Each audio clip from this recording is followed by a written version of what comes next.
Welcome to Messy Parenting, a Catholic conversation on marriage and family. I'm Mike Hernon. I'm Alicia Hernon. And as you're maybe familiar, this is not a show about experts or expert advice.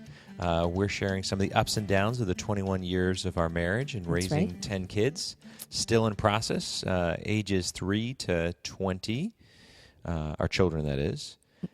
And today we have an interesting topic. On a topic that we actually don't have a lot of street cred about because we have 10 children. I know. But I think the quote that we've decided for today is from the prophet of the day, Spiderman, or at least the Spiderman movies. With great power comes great responsibility. So with that, we are going to talk about sex. So this is not a podcast that it's not going to be too graphic or anything like that, but we don't think it would necessarily be the best for little ears. So this is mature audience content. Right, because I don't want to hold back. We want to speak honestly. So if you're listening to this in your carpool run with your 12-year-old, maybe it would be a better time to listen to it another time. Hit the pause button. Save it for later. You and your husband maybe, or spouse. Exactly. So anyway, you want to go ahead and pray, Mike? Yeah. In the name of the Father, and the Son, and the Holy Spirit, amen. Amen. Lord God, you are so good and kind to us to provide for our needs and to come and visit us. You've given us a great gift in the blessing of marriage. Lord, let us be just grateful for all that you've given us as couples and as citizens of the kingdom of God. Thank you for this day. We bless all those who are listening and for us here. I ask this in your name. Amen. Amen. All right.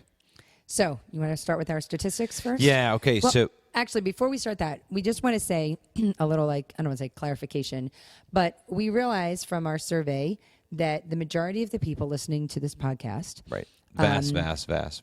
The vast majority do fully embrace the church's teaching on contraception. Right. So, not everyone, though, who's listening. Not everyone, of course, because there's some people listening who did not take the survey. So we are not, this is not going to be an apologetics for NFP, because we're kind of assuming. Or against necessarily contraception fully. Right. Both or against, right. Because there's plenty of good resources out there. And if you're struggling with the church's teaching in that area, because we're going to share some of the practical aspects of it. But if you're struggling with the church's teaching, there's plenty of really great resources that can help clarify the teaching and explain to you what the church teaches and what she does not teach. Right. So we are speaking to those couples who are practicing NFP or practicing natural family planning. In other words, naturally regulating births without any artificial means or any barrier methods and outside of sterilization / mutilation of your body. And so we're going to talk to those couples and just talk about our challenges in using this method and in denying ourselves to space out our children and to prevent pregnancy. And just on a older brother or sister level, we were sitting with you in our home and just being honest. So, and also too, we've seen some emails and we've also had it come up in our questions during our survey about what would you like to hear more about. Mm-hmm. Contraception did come up a couple times, as did NFP. Right. And again, we are not trained experts in NFP, and we may lack some cred in that regard. But neither one of us have ever used contraception. I think we can out ourselves right now. Now, I think it might be kind of obvious, but we are open to life. Okay, but so some interesting statistics. So we're talking about kids. We're talking about birth, if you will, pregnancy. The birth rate in the U.S. in 2015 is 1.86. I was actually shocked. I was. I didn't realize that it had gotten that low. Mm-hmm. 2.1 is the statistically necessary number for the minimum replacement rate, so that obviously men cannot have children, so every woman needs to have 2.1 children to at least get to replace herself and her husband, and move us along in this process. Back in the day, back in the kind of the peak during the one of the peaks in the 50s, the birth rate was 3. The baby boomers. The baby boomers was 3.7 births per woman. But back when there was the war on women, I don't know if everyone remembers this. You mean like now? Yeah. The fake war on women? That's right. Well, there was this quote that was often cited. Nancy Pelosi, Speaker of the House back then, cited that 98% of women are using contraception. Then NPR, every media outlet picked up and used basically the same line. And it was, I don't want to go too deep into it, but I just want to make sure, because we've often heard this. I actually was on the news at one point when that was thrown at me by somebody on CNN. It seems, really? And it's like, and what happened is that this is, I spent about 10 years in politics. You can get a survey to do whatever you want it to do, depending on who you talk to. Now, they said 98% were using some form of contraception, but only 2% were using natural family planning. So there's 2% of the women are out there are using natural family planning. But what they didn't tell you, they excluded all women who were pregnant, postpartum, or trying to get pregnant. And they only included those who had sex in the last 3 months before that survey. See, if they're not including women who are postpartum or pregnant, that's pretty much all the NFP users. That's right. Well, there. And it said, or trying to get pregnant. Right. That's crazy. But then even in their own data, they said 11% were avoiding pregnancy, but reported not using any method of contraception that was included in their 98%. Mm-hmm. Anyway, so if you ever hear that statistic, it's complete bunk. I think the Washington Post was the one who gave it 2 Pinocchios, because the data just doesn't say, even their own survey doesn't say what they claim it to say. And I think it's good for couples to know everyone is not doing it. Everyone is not using contraception. Yeah, right, even there are plenty of people not using contraception, not even for moral reasons, but for health reasons. Right. And that's something too that is, I think, thankfully, I don't care why people refuse to use contraception, but if they do, I think that's a good thing. That's right. So again, the world kind of circles. I mean, I do care. Of course. I know. You care about a lot of things. but the reality is that we get fed this line, and I think priests, bishops, and even us, good faithful Christians, Catholics, are saying, oh, well, everybody's doing it. Everyone's contracepting. And so once you think it's inevitable, it's just a self-fulfilling prophecy. See, and I think that especially that's true for priests and bishops. You're right. Because I think that they're like, well, I'm not going to talk about this because no one is going to even understand what I'm talking about. And that's not true. They need to know that that's not true. Right. Now, I'm not saying it's a rosy picture by any means out there. I mean, there's plenty of Catholics and people in general who are using some form of contraception. But to put a contrast on this, what we also find out in surveys is that about 1/3 of Americans thinks GMOs, foods that are genetically modified, only about 1/3 of them think they're actually safe. Mm-hmm. So kind of hormonal or genetically modified foods, or foods that you are eating that have been exposed to or used artificial hormones. Right. But those same people are willing to not eat food with artificial hormones, but they'll just put the artificial hormones directly in their bodies. That's right. This makes no sense. Yeah, it's just a contrast in our world. So we're trying to do natural family planning in a GMO world. It doesn't make sense. Now I don't want to get distracted, but I've seen a lot of things actually debunking the whole GMOs. One of our daughters is very Don't even go there. I don't want to go there. But anyway, but I was just like, wow, a lot more. Basically, this is outside of our messy parenting. Totally outside of it. But it's funny because you poll the average American, and about 1/3 say they don't support, or only 1/3 says it's think safe. They're safe. Yeah, but 90% of them eat it. Well, no, 90% of scientists who actually know what they're talking about say there is nothing wrong with GMO foods. No, but that's a whole other topic. Sorry, my little political. Ignore that there. if you disagree with Mike. Yeah, you can. You could probably disagree with me on a lot of stuff. Anyway, so it just the contrast in our world that they are too many are contracepting, and the willingness to abuse your body for, sadly, the sake of not having children. Right. Which is crazy. So now, although the church has always taught, I mean, you can go back to the Didache, about teachings, and you have references even in Scripture about not contracepting, not withholding from the procreative action of God in the marital union. But Humanae Vitae is probably the definitive teaching on contraception. And in case anybody doesn't know, Humanae Vitae was an encyclical that was put out in 1968 that reaffirmed the church's teaching against artificial contraception. The church has always been against contraception, but Humanae Vitae clarified that teaching and gave us a beautiful wealth of information of why the church says this is wrong. But in many ways, that document written by Paul VI was prophetic. Yeah, it really was. He predicted, he prophesied all of these issues, all of the fallout, exactly, if contraception was widely accepted. Right, because at that point in the 1930s at the Lambeth Conference, the Protestant churches, mainline Protestant churches, all came together and said, hey, we're going to say contraception is okay. Well, even then, it was just the beginning of some level of acceptance, not universally. Exactly. They just cracked the door. That was the first time in 1930s where Christians began accepting it. Because before 1930s, everyone, universally, all Christians, probably Jews as well, said, no, this is wrong. But 1930, the Protestants cracked the door, and in 1968, many people expected the Catholic Church to say, you know what, we're going to say contraception sometimes is right. There even was a papal commission that actually was leading down that path, and the Pope said, time out, I have God who is telling me that I cannot teach inconsistent with the church, and really a beautiful witness to the infallibility of the papacy. It is. Because there was a lot of pressure for the Holy Father, Pope Paul VI, to go the opposite way. Right. But you want to talk about the prophecies real quick that you have there? So the this is according to Janet Smith, Dr. Janet Smith, who's wonderful. She's done a lot on contraception. But there's great little insights, some summaries, and a lot of people have done this on some of the predictions, if you will, of what the fallout, the consequences of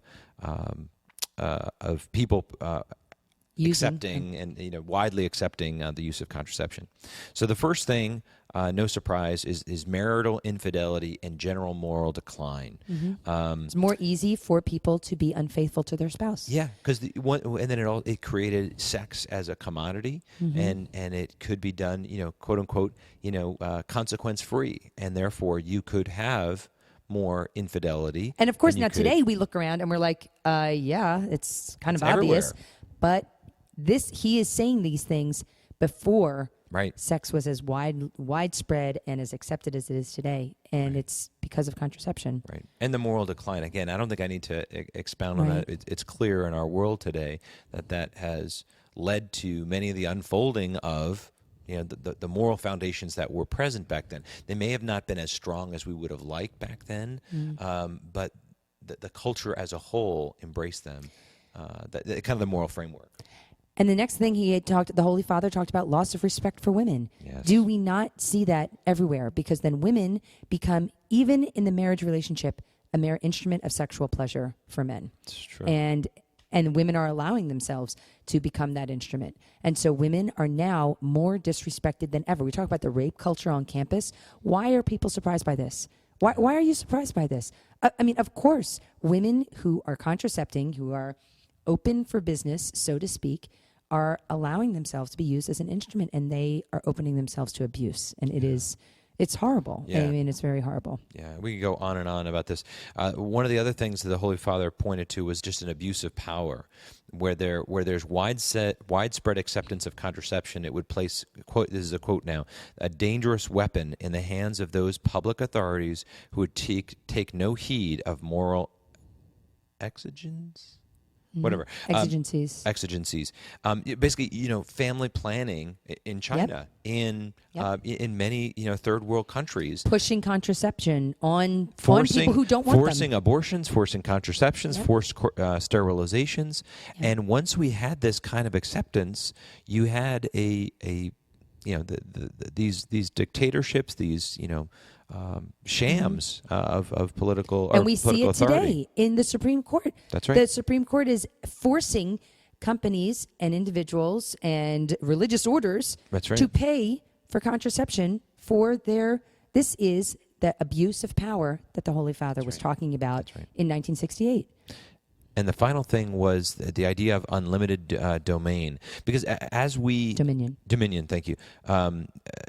Just as we look at the contraception, really, and he talked about this in the beginning and throughout Paul VI, just that as we use contraception, ultimately it's saying that we want to have control over our bodies. We want to have complete control over our design, as opposed to having any reference to the Creator.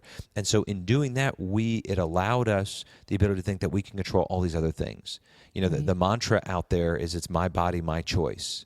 And so now we can have test tube babies. Now we can decide when we'll end life, when we'll not. We'll remove care and basic sustenance to people. Removing, almost trying to destroy the mystery within life, with the mystery within the creation of human beings, and using even organ harvesting. Organ, my goodness, organ harvesting and things like that. Drinking? Saying, I'm drinking some water. I have a sore throat. But anyway, there's that dominion over our bodies, and just really, he saw, the Holy Father saw that people were going to try to control, and it doesn't work out that way, because we always wind up screwing something up.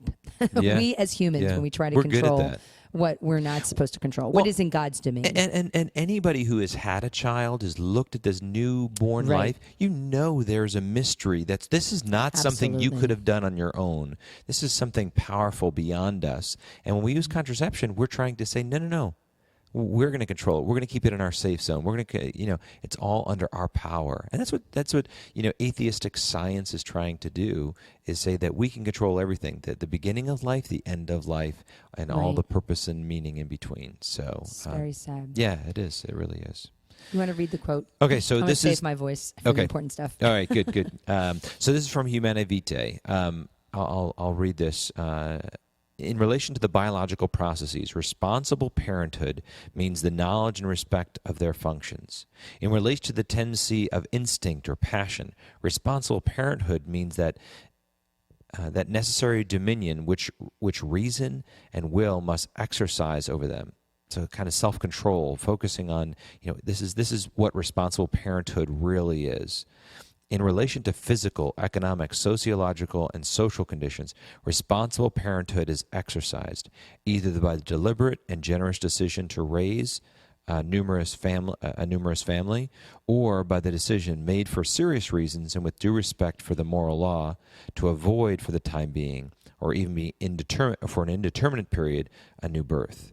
So basically, the church is saying we as married couples need to use our reason and our knowledge of our bodies to decide, are we going to be generous and have a numerous family in a deliberate way, not just like riding the horse out of control and we're always getting pregnant every 9 months, and we have no reason. We're not exercising any reason, as the Holy Father said, like breeding like rabbits. That is not what God is asking of us.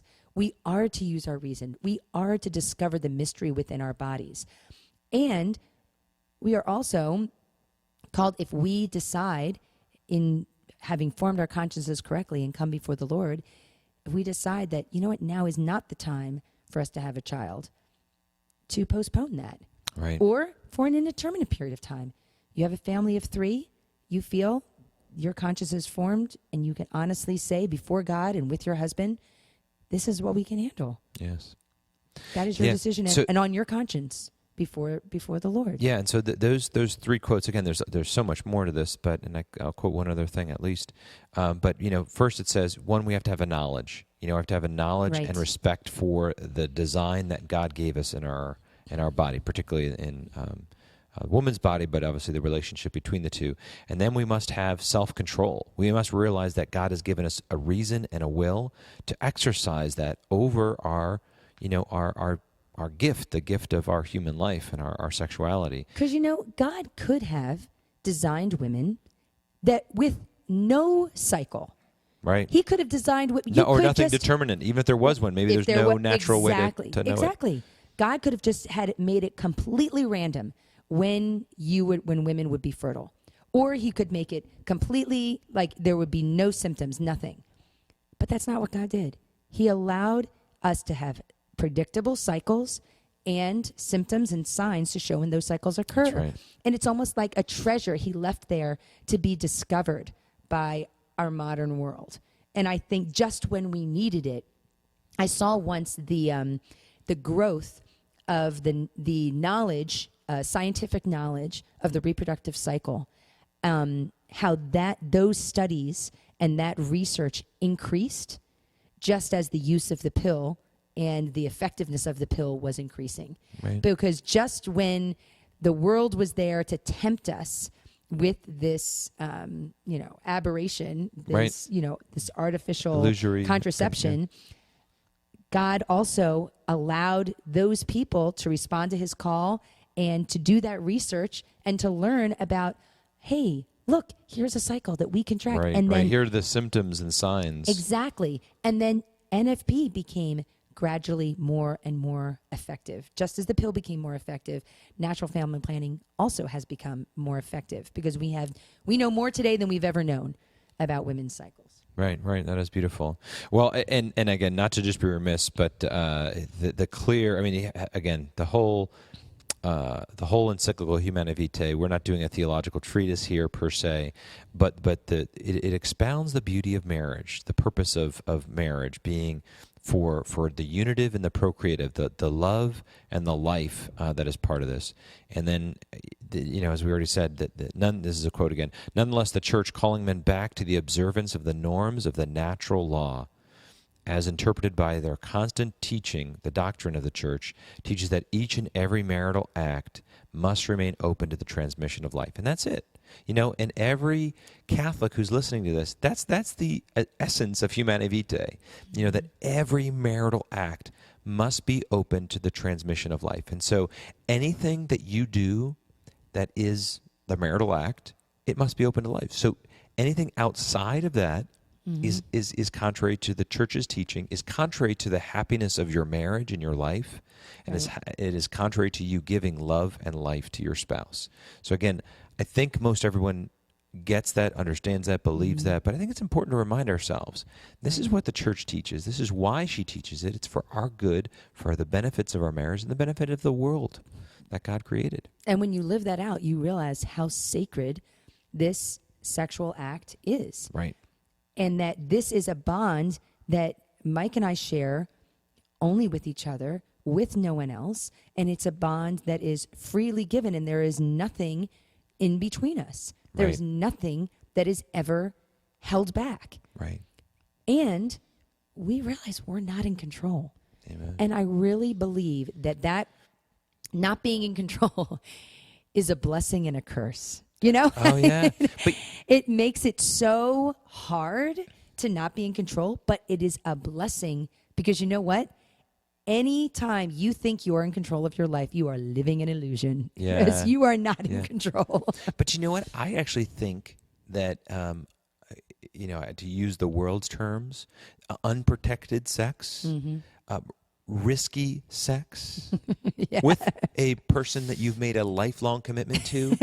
Risky meaning the possibility of a baby. That's right. Again, these are all in the world's terms, is the most satisfying, fulfilling sex this world has ever known. Yep. To know, again, I think the world wants to keep us away from sex.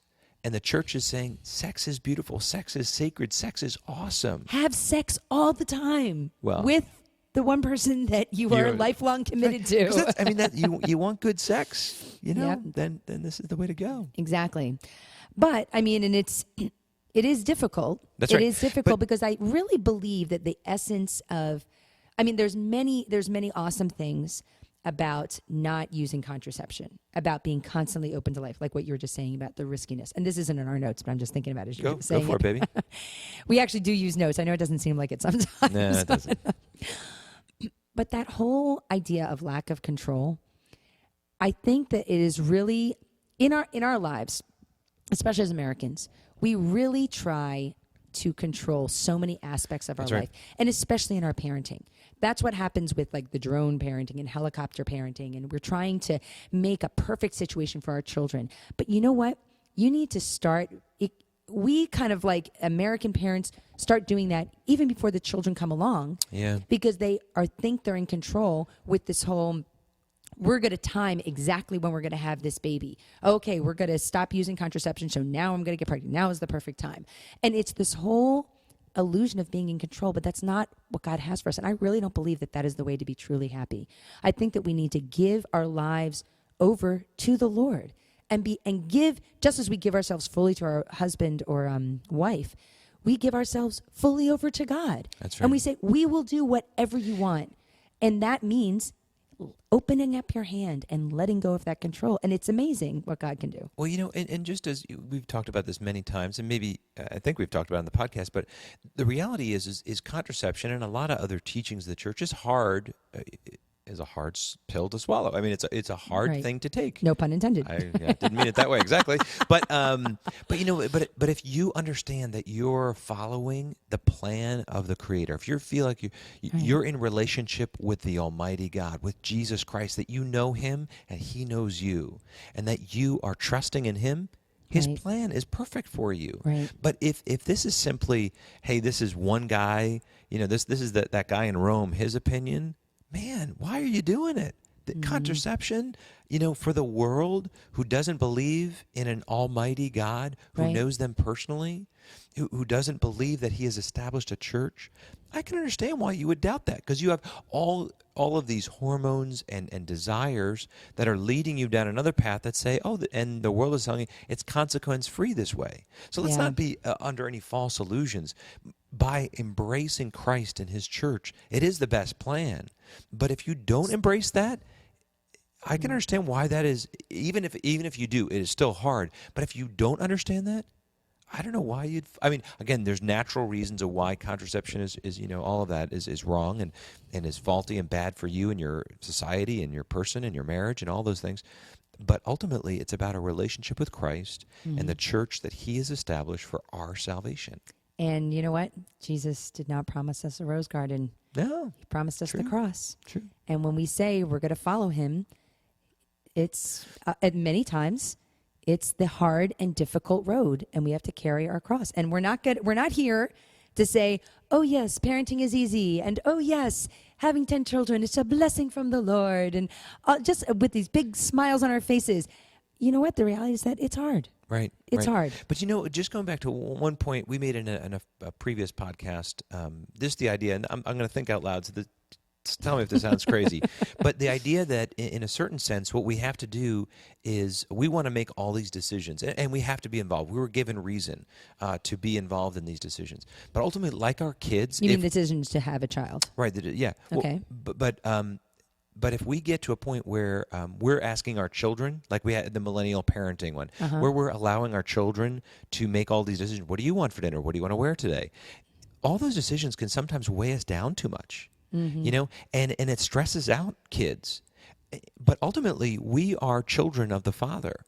And at a certain level, we just have to trust that God is going to take care of us. And I'm not saying to be devoid of reason or investment in thinking about postponing children or pregnancy and those sorts of things. But ultimately, the beauty of the church is that we have to know that we have a loving Father who will provide, protect, and take care of us. And the church is giving us this teaching because this is the way to true happiness. Because the Father does know best. Right, exactly. I mean, I don't know if that makes sense. Do you know what I mean? But so there is a certain level of safety that as Catholics we can look and say, I know God's going to take care of us. And that's why we're open to life. That's why we're not trying to control things. We trust God and are open to His plan. That's what I feel like it's ultimately about. And there's safety in that, in being under the Father's authority and protection in His plan. Right, because we say no to our bodies for many things that are difficult for long-term gain, like dieting or exercise. Right. Things that we do, or if you're in school, studying, dads going to work every day. Like there's plenty of things that at the moment, you just don't want to do it. But you do it because we know it's the right thing to do, and there's a long-term gain, and there's a long-term blessing, in doing that and in following what the church wants us to do. So anyway, so when you are open to life and following the church's teaching, we some people don't use any method of birth regulation at all, and that's awesome. If that's their choice, it's great. But there are many people who don't feel like I'll use myself for an example. You hear about like St. Catherine of Siena was one of 23 children. Holy cow. I could have been her mother. Honestly, we were married. I was married when I was 21. And if we have 10 children, and we were joking about having the street cred, but honestly, if you all knew how many children I could have had, honestly, we probably could have had 23 children. We have postponed almost every pregnancy we've had, and we still have 10 kids. I don't think, we didn't do every one. Yeah. Almost. And so there are times when you need to space out your children, when you need to say, you know what, wait a minute, I don't think we should get pregnant right now. Right. I don't think that God wants us to have a child. For some women, that's naturally regulated through, breastfeeding or, whatever. And their children, they don't use any method of birth regulation at all, and their kids are still 2 or 3 years apart. Right. Again, our kids would have all been. When we talk about this regulation, we're talking about completely natural and moral, obviously. Yes. From now on, we're talking about moral and natural regulation. Right. Absolutely. Right. And the church says that is very. Again, I think everybody knows this, but I'm just going to say it anyway. The church in Humanae Vitae and in other places since then talks about the physical, the psychological, the external circumstances, the economic. It's different for everyone. Those are all. They say they have to be serious, meaning they're not trivial. They're real. They're substantial reasons to postpone pregnancy. And for as you just said, for us, the reality is that 10 kids seems like a lot in today's average, especially when it's 1.86 is the birth rate or whatever. I'm trying to make up for all those other women. That's right. Someone's got to pay for our Social Security in the future. So the reality that for us that meant this, and we kept a discernment and looked at our situation and realized for your health, for your sanity, there are people who have gone through other situations. We could only have 10 kids. I know, just 10. Just saying, that's all we got. And truth be told, when we were engaged and first married, we wanted to have a big family. We did. Praise God. And God I never would have said desire. what number because it's all up to God. That's and right. Mike was saying Mike's one of 6, I'm one of 10. So he was telling people we're going to have 16 kids for a while there. Right. But we fell short. Yeah, that's okay. It was just a joke. Do you want to read the quote on discernment, sure. which is beautiful? Okay, so this is again from Humanae Vitae. If there are well-grounded reasons for spacing births arising from the physical or psychological condition of husband or wife, or from external circumstances, the church teaches that married people may take advantage of the natural cycles imminent in their reproductive system and engage in marital intercourse only during those times that are infertile, thus controlling birth in a way that does not in the least offend the moral principles which we have just explained. So basically that's what NFP is. Right. It's taking advantage of the normal, natural cycle of the reproductive cycle of a woman and only having intercourse in the times where she is infertile. Right. Because you know what? The church does not say to us, you must have sex all the time. You must have sex when she's fertile. Church doesn't say that. Right. Church does not say that, even though some people think that the church says that. I would like to have sex more often. Does the church say that? That is your cross okay. as a Catholic dad. Sorry, just checking. All right. Because right now our youngest is 3 and a half, and we are both in our mid-40s, and we do not feel that God wants us to have any more children. Right. And that is our decision before the Lord with our clear conscience. Right. And discerning about spacing between children, spacing at this time in our lives, it is a very personal matter, and personal. It's very much personal, meaning it's a decision only that you can decide. It is not personal in the sense that it does affect your family. It affects the society at large. So it's not personal in that it doesn't have ramifications elsewhere. And it's not personal in the sense of you decide your own morality That's either. Right. Yeah, and this is based upon the church's teaching, the wisdom, the advice, if you will, of others in the church as you seek that out. And it's on the assumption that you have taken the time to form your conscience correctly according to the teaching and laws of the church. So if you've done that, then you and your spouse go before the Lord and say, what do you want of us? Right. What do you have for us? Right. And like many things our podcast is called Messy Parenting.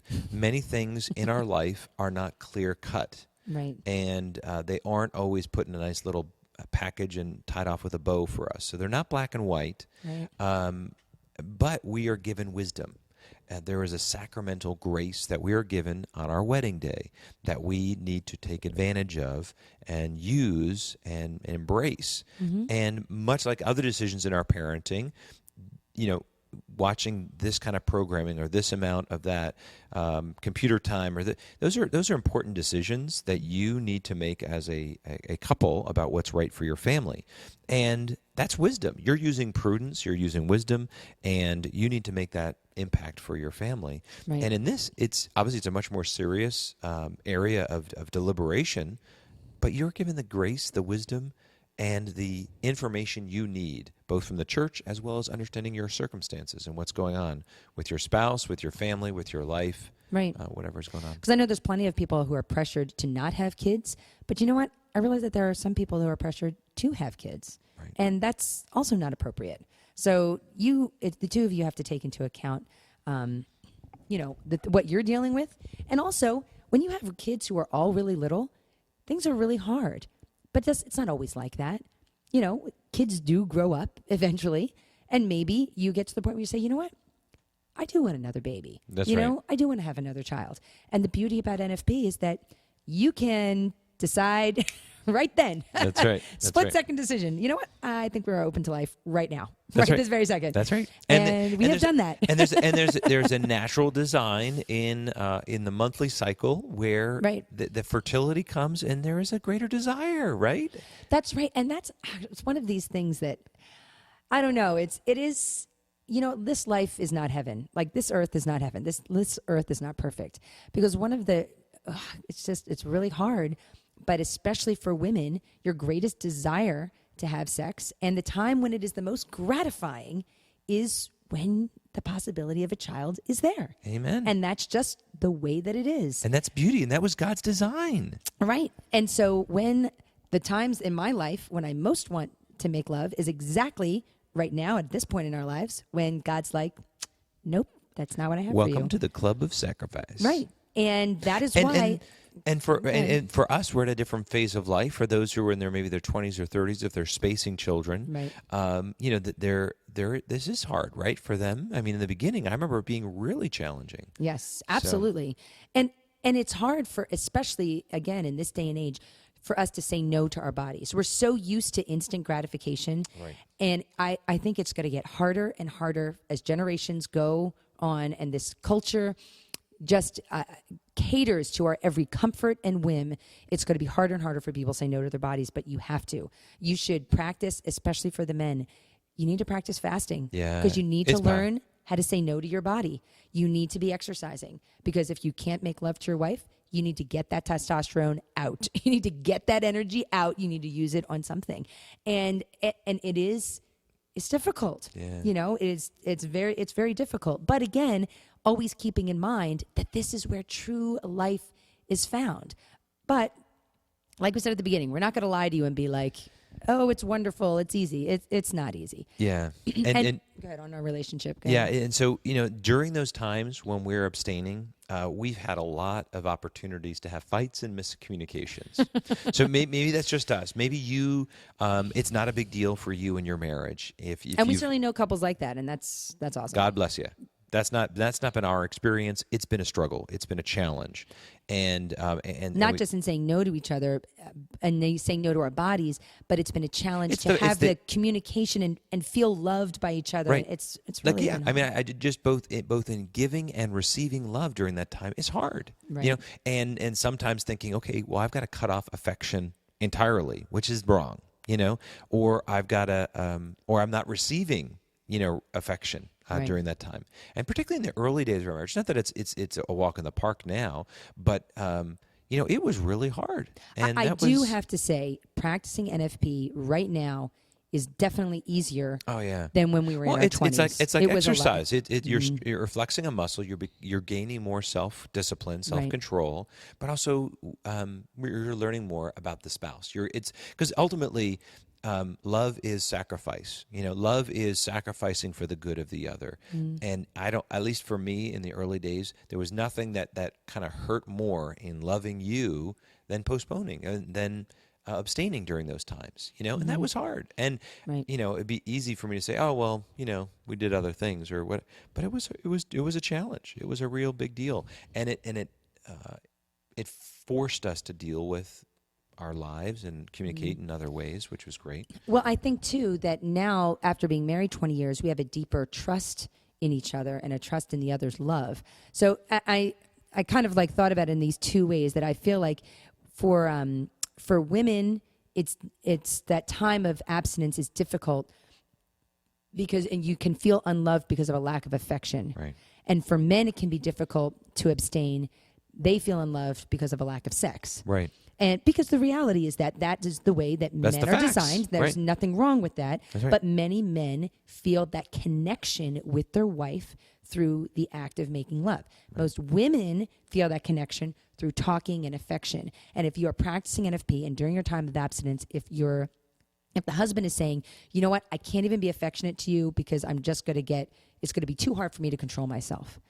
That's almost cruel.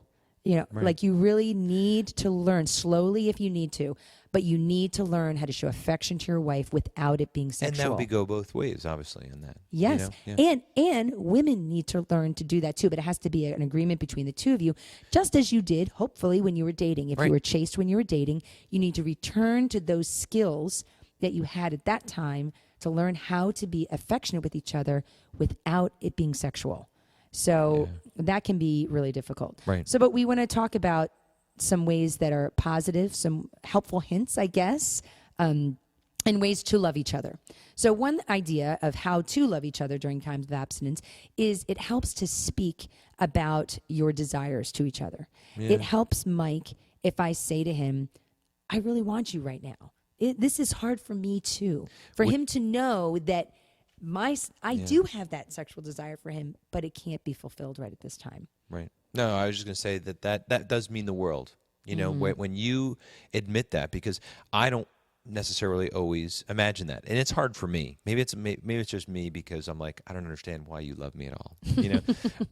But just to know that it's not just me. It's not just that I want you and I'm cutting myself back from Right. those, fulfilling that sexual desire, but that you are as well. That there is a desire, but you probably have a little bit better control than I do. Well, and also it's like for me, if Mike says during that time, I really want you, like, it's not really that earth shattering because I'm like, yeah, I know that. I already know that. But for me to say that to him, it is more of a revelation. And Right. I think it's more helpful when I can speak that, and so he knows I really do love you. And so anyway, and we talked what I just mentioned, being chastely affectionate. And then the third thing is learning a new language. Yeah. I mean, this is the part where, we did a podcast on the 5 love languages. And the reality is that we show love in many, many ways. And so, Gary Chapman wrote a great book. There's been a lot of things to unpack those 5 love languages. But this is a time when, being chaste and being challenged to show love in new ways.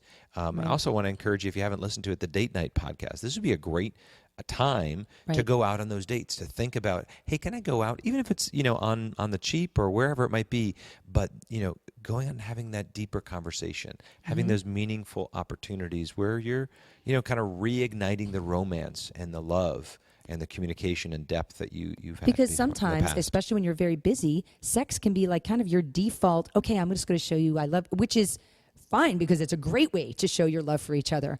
But you know what? When you're doing that time of absence and you can't show each other your love and renew your marital bond in that way, you need to find other ways. Yeah. You just can't live as friends. That's right. In your own house. That's not what God has for us. You still continue to live as husband and wife. Right. You just need to show your love for each other in other ways.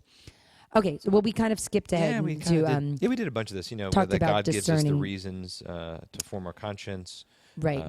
Now, as far as discerning when to have a child, I do have to put in a note here about unexpected pregnancies. Yeah. Which I'm sure many people have experienced. And I honestly have to say, out of our 10 children, I have a friend of mine actually who has 6 children. And she was like, how many of my kids were planned? 0. Yeah. None. Yeah.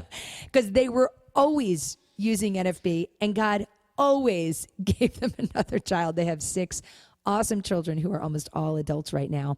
But the reality is that this is the blessing of using NFP, is that you can say, you know what, we've really discerned that we cannot handle another child. Right. And God looks at you and says, actually, I think you're kind of wrong there. I think you can't handle another child. God has much more confidence in us than we do. Exactly. And then we have But that's the beauty of being open to life. It's all in his plan. That's and right. I have a good friend, Pat, who they have 12 children now. And he says, you know what NFP stands for? Not for Pat. But the idea that you're always open and you never know. And we have a good friend who is 49 or 50. She's 49. And her youngest was 10 years old when she found out that she was pregnant. Right. You never know. And I just saw her the other night, and she said, never say never. That's right. So somebody actually asked her, was this baby planned? And she looked at them, she's like, are you kidding me? No, this baby was not planned. Right. But anyway, I do have to say, she had an unexpected pregnancy. We have 2 children who are 13 months apart. I had just come through a very, very difficult labor with my 7th child. He was 4 months old, and I found out I was pregnant with my 8th child. And I was ready to shoot myself. It was very, very difficult. I did not think that I could handle that at all. I really didn't. I didn't think that I would be able to do it. But we did. And those kids are now 8 and 7 years old, and we had 2 kids after that, and we all survived. I know, and just as again, maybe I don't know if this is this the encouraging part of the podcast, because I was just thinking too about the time when we were at an economic point when I had a job where I just knew I wasn't making enough money for our family, and I knew I had to make a change, but it was kind of stressful. And right in the midst of this very difficult, challenging, stressful time in our lives, we found out we were pregnant. Now, I'll be honest with you, this doesn't happen to everybody, and this doesn't happen for all of our children, but in being open to life, I think that pregnancy, that child, in a way got us out of ourselves, got us out of our situation. Right. And although it didn't fix it immediately, it gave me greater motivation to go out and fix it, right. And to look for a new job. And God did take care of us in the end, for sure. But it was really challenging, and that was really I think that hard to do. But I know God provided for us, I guess. Right. But we didn't imagine it. Sorry. Okay. But we can always look forward and predict all the negatives, but we can't imagine all the grace that we're going to be given to get through those situations. And I think many times God gives us another child because he wants to give us a kick in the butt, Yeah. Because there are things in our life that need to change. I have seen some situations where, you have someone who has a zillion kids and they seem totally overwhelmed and they get pregnant again. And part of me is just like, oh, Lord, what are you trying to do to this couple? Why are you giving them another baby? And I've come to the conclusion that God allows those children to come into the world because he's trying to speak to those parents and say, there's something in your life you need to change. Maybe you do need to work harder. Right. Maybe you need to, we just got to get on our knees more, Exactly. Maybe every you kid need to give your life forces me to pray more. That's exactly. And because that's what it's all about. That's what these children are all about. That's why no Catholic couple can come into their marriage saying, I'm not going to have any children at all. That is not a valid marriage. Right. Yes, we can space out our children. We can regulate births and all of that.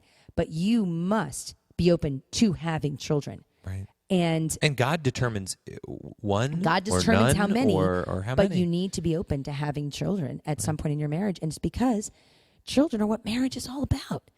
I mean, that's what it's about. It's a place to raise your children, and then I think that when we use that, it's all about not just having children, but educating them and raising them. And if you have the emotional and psychological and financial wherewithal to raise 2 kids or 3 kids in your situation, praise God. That's right. Because that is what you can do. And if you can do more, awesome. But again, and this is just as a reemphasize what you just said, but it's not just about being a procreating machine and just Exactly. having child after child.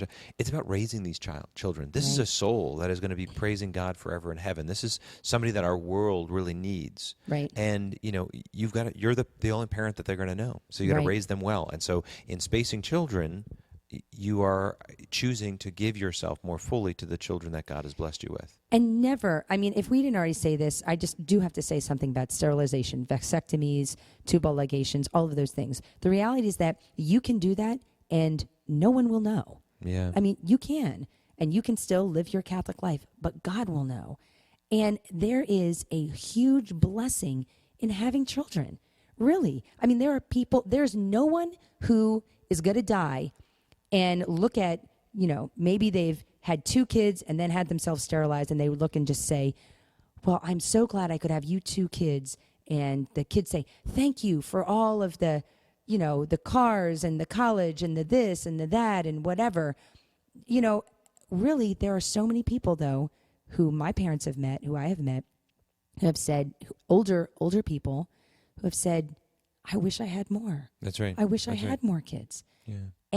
And they regret that. But when you're open to life, you never have to regret that. That's right. There's never regret, because you always knew that you were open, and God could have given you more children if you wanted them. Children are a blessing. And the whole, there's economists who come out with this, cost of a child, it costs so much, to raise a child. That is such a bunch of crap. It is. I see that and it just makes me angry. Just listen to our podcast on large families. That's right. We go because through it that. scares people. It scares people from having more children. So I will tell you right now, if you are scared of having more children, do not be. Just be open. Never make a decision out of fear. Right. Ever. Or because it's something that you read in the New York Times, because they're against having children at all. Because society is going to benefit from your children. We benefit from our children. They change you. Yeah, I'm a better person, for sure. I am a better person because of every single one of my children. And it's hard when they're little. It is. But it is so worth it. And now as an adult, I'm the second of 10 children. My brothers and sisters are my best friends. And I am so grateful to my parents for being open to life. Yeah. And maybe your kids are going to be 5 years apart. Maybe they're 3 years apart. You give your children another sibling. Greatest gift you can give. Yeah. And this is the adventure of being a Catholic and a devout Christian in this world today. It's a sign of contradiction, but it's the greatest joy. It's the greatest happiness this earth will ever know.